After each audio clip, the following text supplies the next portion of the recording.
Auburn fans get to see a version of this new upgraded passing attack.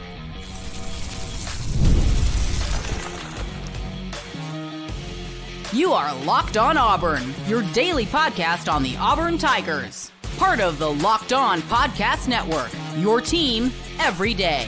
Yes, welcome on into Locked On Auburn, your daily Auburn Tigers podcast. I'm your host, Zac Blackerby, and thank you so much for making Locked On Auburn your first listen every single day. We are dapping it up with the Darrell Dapprich, Montgomery radio legend himself.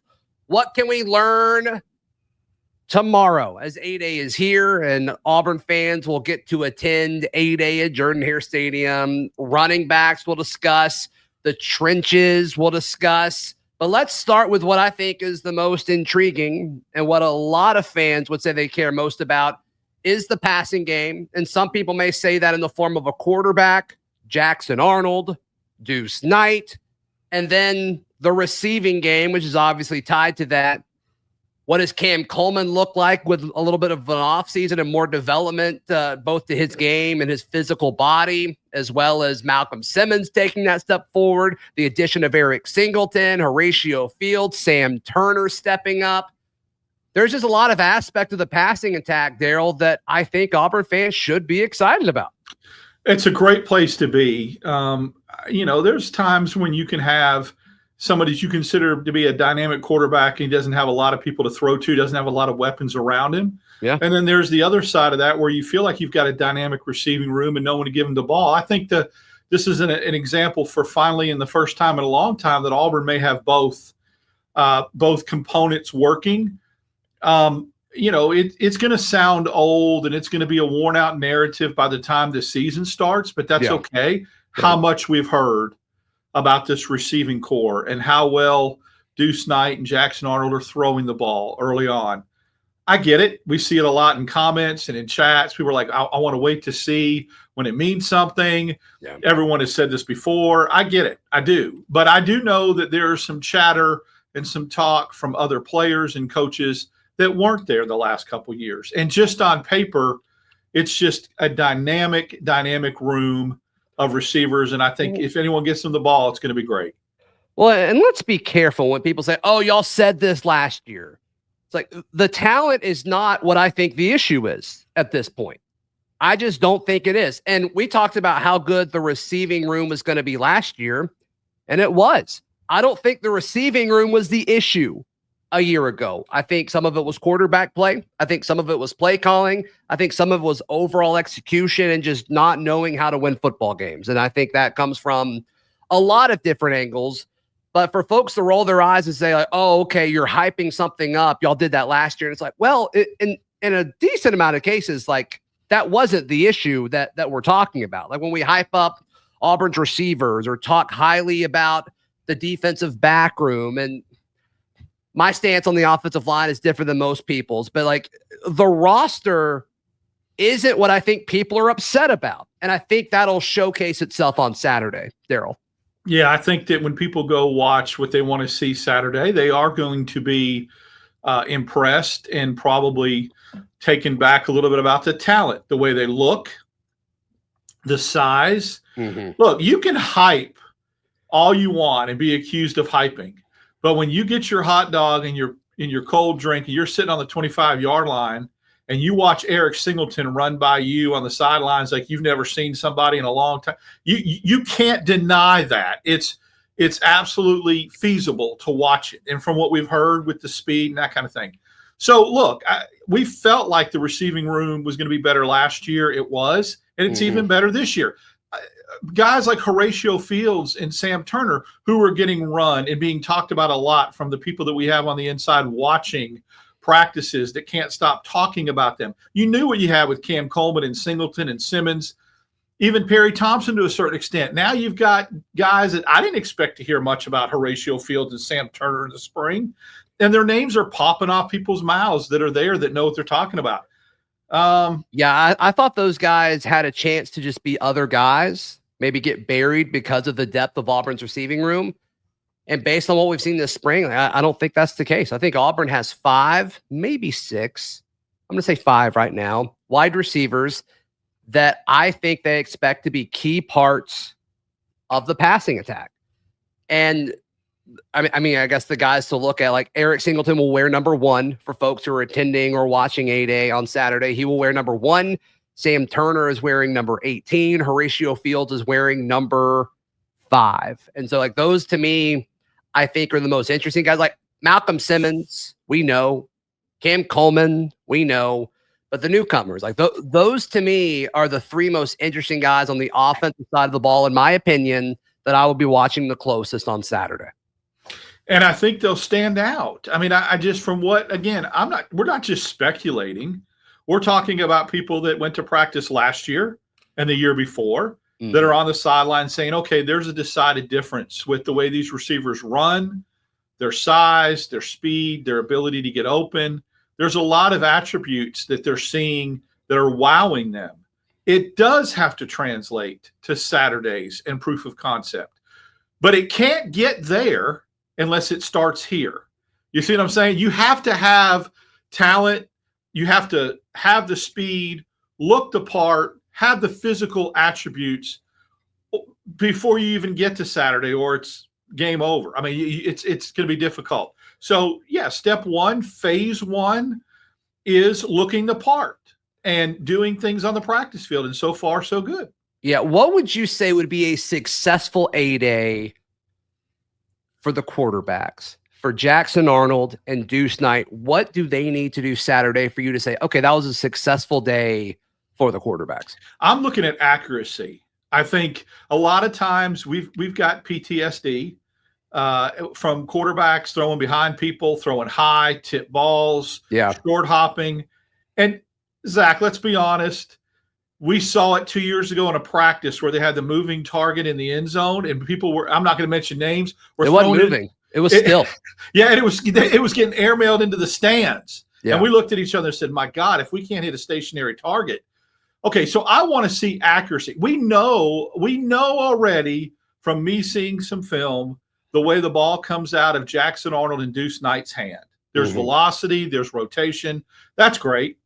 If you throw it through a wall, if you can throw it through a wall, but you miss the wall, it's not a good thing. I want to see accuracy. I want to see the ball put on the receivers in stride, in the right step, on the right shoulder.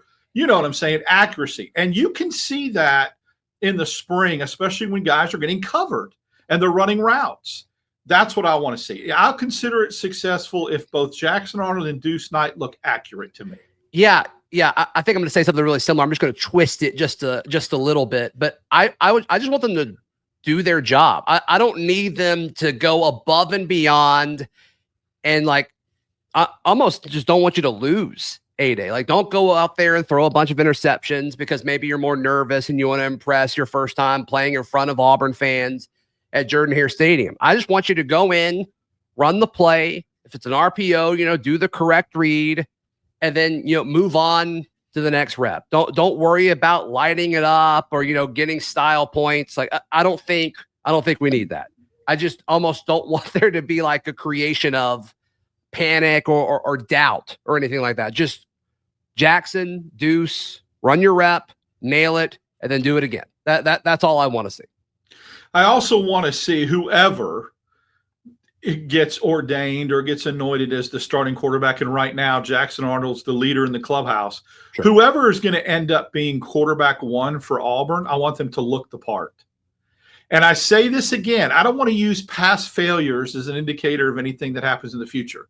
Okay. But 2 years ago, I was really excited to watch Zach Calzada throw in August in a practice, and he never threw because he had a hurt shoulder. And we watched a lot of TJ Finley and a lot of Robbie Ashford. And it turns out that the quarterback we went to see, or we thought was going to be the starter, wasn't. I want QB1 to look like QB1 and it not be controversial.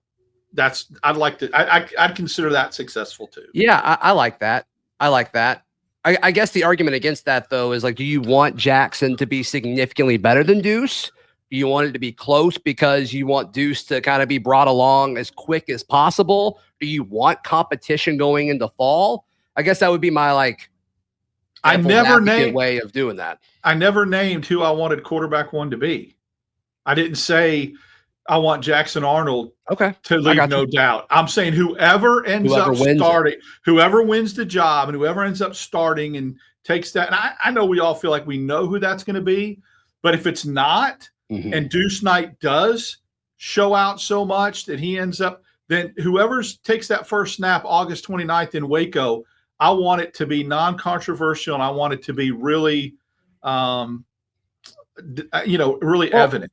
And it goes deeper than just winning reps, right? It's how do you conduct yourself on the sideline? How does the team view you? I remember watching the first practice, our 10, 15-minute viewing window in, I guess this would have been before the 2017 season. And Sean White was still there. And then it was Jarrett Stidham's first practice. And it's like, Jarrett Stidham hasn't thrown a ball yet, but that's the quarterback. That's the guy leading the practice. That's the guy that is calm, cool, and collected. And then you kind of saw, Sean White, who I think was a very underrated quarterback. It just didn't work out here. But, he kind of went into a shell. And it's like he didn't throw a pass at all. But it's like, that's the starting quarterback. You could bring in somebody who knew nothing about the team, and they would say, yes, that's the guy. Can Jackson be that guy? On some of the videos that we've seen that Auburn's put out, it's like he's running and celebrating with the receivers. And like, he seems like a leader. And not taking anything away from Deuce. I think Deuce seems like a leader as well. But I'm with you with off the field stuff. I want to see, I want to know if nobody knows anything about this team. I want them to look and say, that's the starting quarterback. No, that's a great point. I'll say this real quick. I know, first of all, your Sean White point is so excellent because before he got his shoulder broke in 2016, I'd have taken that Sean White last year and begged for it. That Sean White in 2016 that's healthy gets Auburn 8 wins, I think, in my opinion, last year. I just do. Yeah. I mean, I think he had moxie. It just never worked out. Secondly, when Deuce Knight, who's fighting for the job, comes out and says Jackson Arnold's like an additional coach on the field, that answers part of that question. Sure. The trenches are important on Saturday, and you need to watch them, but maybe not in the way you're thinking. That's next, right here on Locked On Auburn. Today's show brought to you by our friends at Intuit TurboTax. It's almost tax day. You use Intuit TurboTax. I do. For all of your tax stuff. All my tax stuff, and we love it. And it's just so convenient, so easy to get it filed. And there's a definite peace of mind when you use them. There's no doubt. Yeah, taxes, they used to be stressful, and now with TurboTax, they're not. You get an expert who gives your taxes their undivided attention as they work on your return, while you get real-time updates on their progress so you can focus on your day, all while getting the most money back guaranteed. No waiting, no wondering, no worries. This is taxes. Get an expert now at TurboTax.com. Only available with TurboTax Live full service, real-time updates only in the iOS mobile app. See guarantee details at TurboTax.com/guarantee. Thank you so much for making Locked On Auburn your first listen every single day. It never fails. The Yard folks show up right when we click record every single time. It's incredible. The trenches are important, obviously. And when you're watching A-Day on Saturday, tomorrow, you need to watch the trenches. But you need to disregard what's happening on the offensive line. Without your starting center, who I think will be in the NFL draft process a year from now, and without Xavier Chaplin, who has a shot to be in the NFL draft process a year from now, that is certainly his goal, I would assume. If the offensive line looks good, you can say, oh, that's great. They'll probably look even better in the fall with their arguably two best linemen returning to action. The defensive line, though, I just think there's a few names you need to look at. We've heard that Kieron Crawford has taken that step forward. Let's see. We've seen that Keldric Faulk continues to develop. Let's see. We've heard that Malik Blocton has taken another step forward and is a solidified starter. Let's see. Malik Autry we've talked about, we need one of these 4 true freshman interior defensive linemen to step up. It sounds like it's been Malik Autry. Let's see. Let's see what that looks like. And then, Bobby Jamison Travis, the other guy who seems to be, we've talked about him over the last week. Seems to be penciled in as the starting nose guard. How about them apples? Yeah, despite them going out and getting, Dallas Walker from Western Kentucky. Seems like he's won that battle, but let's see. Let's see what that looks like in the trenches on A-Day.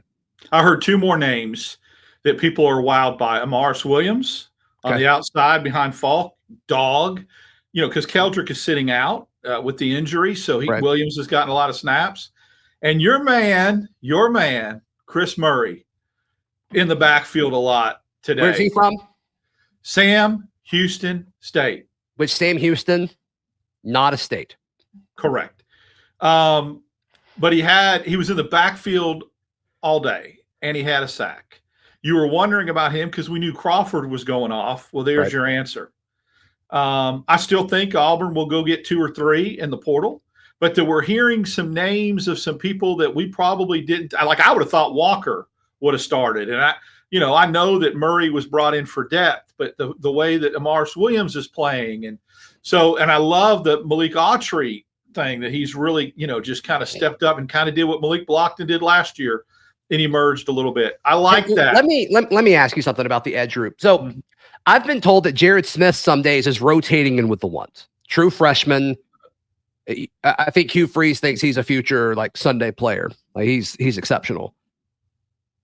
If he what happens and what's the likelihood of him hopping Joe Phillips and Jamonte Waller, and what happens in that situation? Well, he came in a little bit more highly touted than both from a ranking standpoint. His high school coach, Mark Freeman, who has been at some of the practices, predicts that he's a guy that's a potential first rounder. And you hear stuff like that. Dude, the body. It's getting hot in here. Well, look at the physique, the size. It's just. You talk about eye test. It's that guy's good. Yeah, Adonis. Right. So I have learned that sometimes high school coaches will really, really prop up their players. But I've noticed that after they sign and they're on the roster, you take them at their word a little bit more because there's nothing that they're trying to sell or promote. Sure. So, when we had the Pike Road coach say what he did about Malik Blocton, he was right. Granger Shook was right. Mm-hmm. Freeman talking about Jared Smith's probably right. Wouldn't surprise me. Would not surprise me. This is a guy that when we signed him, I thought, I don't know how they're going to keep him off the field. I get Williams and Faulk and Murray and Crawford, whatever. But I don't see how they're going to be able to keep him off the field and get significant reps. He's that, put together and that talented. Yeah. He's a 5-star, right? We're not talking about a guy that's under the radar. Yeah, I think it was a 5-star on one of the services. Yeah. You know how I roll with that? If there's 4 services and one ranks him a 5-star, I call him a 5-star. Yeah, I'm cool with that. 100%. Because if I, in high school, liked 4 girls and one of them thought I was cute, then I would consider myself cute. See what I'm saying? Sure. Rivals had him as a 5-star. Well, there you go. I just have to make the analogy for all of us. No, I'm glad you did. I'm glad you did. And I think everyone agrees for sure.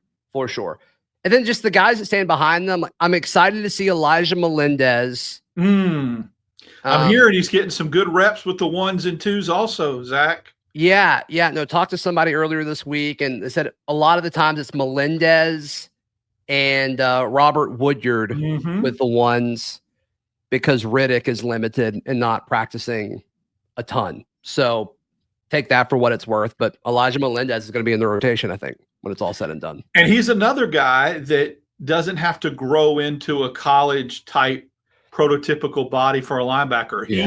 He came on campus looking like a college player. You know what I mean? His physique and how he's built. So, yeah, and I love that we're hearing so much about Woodyard and how well he's playing. And look, all we're doing is passing on information of people that are standing on the sidelines that when the 1s roll out there and the 2s go out there, that's what we're sharing with everybody. Who was who was with the 1s and who was with the 2s. Yeah. Rotating in and out. So that's let me say this. I got word today that Xavier Atkins was with the 1s. Really? Yes, I did. Man, I don't know if it was me and you that did that reaction show together or not, but I love Xavier Atkins, former LSU linebacker. I love his upside. He's just got to put it together. And can he put it together under DJ Durkin? Maybe. I trust DJ Durkin to help him do it more than anybody else. You know how big that is, though, if you've got an inside linebacker rotation of Riddick, Melendez, Woodyard, and Atkins, and you're comfortable with all four because of the physicality of a couple. I mean, Riddick's the freak with the speed. Melendez is the freak with the size. Woodyard seems really, really solid. And Atkins has a high. There's some potential there being at LSU. So if they all four can emerge and give you significant reps and you get that kind of depth, that's going to be very, very beneficial. You take it. You take it. No question about it. No question about it. All right. Other notes, running backs and other positions on this 8-day Eve edition of Locked on Auburn. That's next. All right. We are 1 day away. 1 day away from A-Day. It's like the basketball season ends, and then it's like bang, into spring. Crazy stuff. Ooh, that hurts. Crazy stuff. I'm just saying the turnaround was quick. I know. Because we played basketball for so long. What a great, which is awesome. Great thing. Yeah. So, but yes, running back is so interesting to me because we all like the upside of the entire room. And I'm talking about the guys that aren't even going through spring. Like, I love the upside of Damari and Cobb and Alvin and Omar Mabson, who's not here yet, and Darrell Robinson, who's been, limited or out, I guess, with a boot. But who's going to step up? And it sounds like they are. Darrell, this is another group where, like, I want to see some explosiveness because I like all of them as far as, like, getting 4 or 5 yards on a routine play. I want to see the pop, the more consistent pop from these guys. And they haven't really had the opportunity to do so because Jarquez Hunter demanded so much of the market share. I'd love to see 1 or 2 of these guys pop one on Saturday. I think that would be great for the offense. So Cobb and Alston are rotating with the ones. It's an and situation where they're both going out there. Not surprising. They've both broken off some long, impressive runs, I've heard. Okay. And then Hugh Freeze specifically mentioned Darrell Robinson, who's interesting to me because he hasn't even practiced. He referred to him, he says, when I had a chance to meet him, watch his film, talk to him, when he's been able to participate in the fall, he called him a do-it-all back. Mm-hmm. Do you remember the last time Hugh Freeze said something about a running back and we all went, that came out of left field? 2 years ago when he said, when I got on campus, I didn't realize how good Alston was.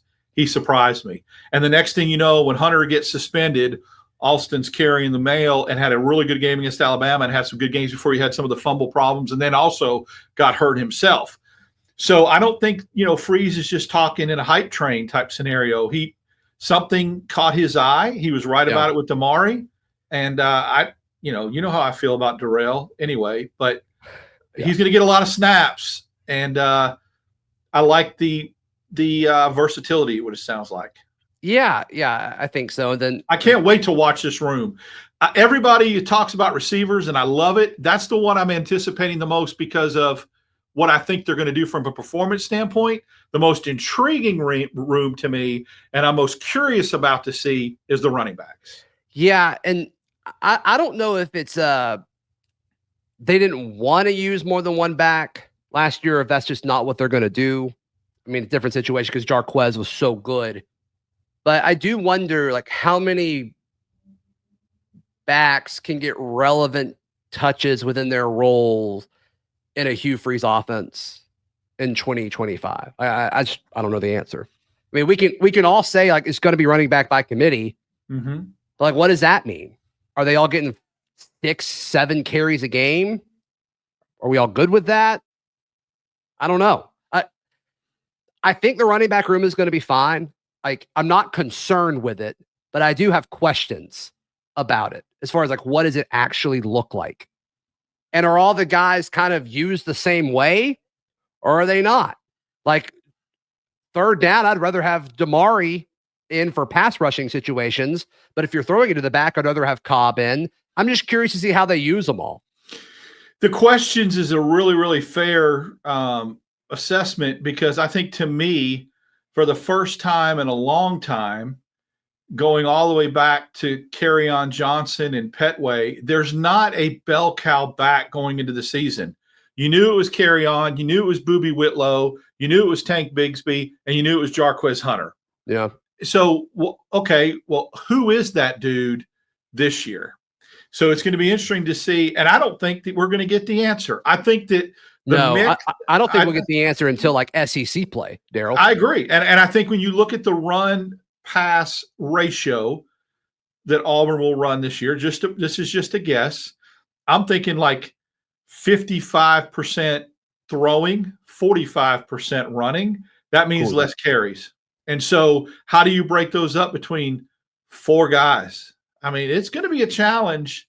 And Jackson, Arnold, and Deuce Knight are both quarterbacks you've got to run it with if you're using them. And you're going to run it with Ashton Daniels. Okay. Yeah. As far as like a package, is that what you're saying? Yeah. Okay. We're still there. We're still there. Okay. Yeah. That's why I wish more than anything he was here in the spring, because I would love to see that with my own eyeballs. But we will in August, and it'll be fun. Sure. That'll be one of the most intriguing storylines going into fall practice. Will be, how he's three, is he two? You know what I mean? That's going to be kind of a fun inquiry. Yeah. I mean, that is one where we're just, me and you are usually pretty in step. We are just so off on this one. I know. And it'll be clear, like one way or the other, as far as which way it goes once the season starts. So I am excited to see that too. But yeah, it's just how much room is there for there to be like a running back by committee or even a 1-2 punch? Like, I don't know. Are you going to have a different running back when you get inside the goal line, goal line package? Are you going to have a different running back to start the game? Are you going to have a different running back in obvious throwing situations? Are you going to have a different running back that you feel like picks the blitz up better?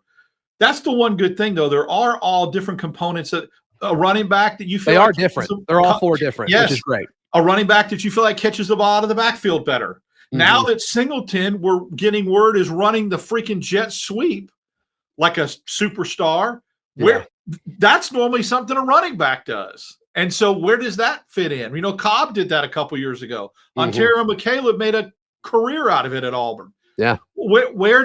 How does that play now that you got a receiver doing that? Man, but you know what that tells me? With all these questions, it tells me questions equate to options. That's what I like. Yeah. Yeah.